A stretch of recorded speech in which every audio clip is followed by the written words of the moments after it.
पवित्र पोर्टलवर पसंतीक्रम नोंदवण्यास रविवारपर्यंत मुदतवाढ देण्यात आल्याचं दादा भुसे यांनी म्हटलेलं. आतापर्यंत 1 लाखांहून अधिक उमेदवारांनी पसंतीक्रम नोंदवलाय.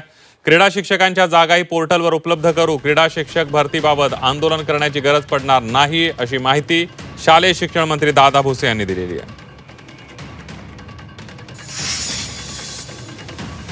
पवित्र पोर्टलचा विषय आहे, तर ऑलरेडी रविवारपर्यंत याची मुदत वाढवून देण्यात आलेली आहे आणि माझ्या माहितीप्रमाणे लाखाच्या पुढे जे काही आपले उमेदवार आहेत त्यांनी त्यांची मागणी नोंदवलेली आहे. साहेब, आपण सभागृहात सुद्धा बोलला होता की क्रीडा शिक्षकांच्या केंद्र स्तरावरती 4,800 जागा येणार. 2 जानेवारीचा जीआर सुद्धा आहे. त्याचा प्रारूप आता अंतिम टप्प्यामध्ये आहे आणि कदाचित याला पॅरलल ही पण जाहिरात बाहेर येईल. क्रीडा शिक्षक संघटना आक्रमक होते, येत्या पुढच्या टप्प्यामध्ये त्यांना आक्रमक होण्याचं काही कारण नाही. त्यांचं क्वालिफिकेशन, त्यांच्या जागा या स्वतंत्र आहेत पुढच्या टप्प्यात आणि आता हो पुढच्या टप्प्यामध्ये लगेच त्यांचंही आपण पोर्टलवर जागा उपलब्ध करतो आहोत.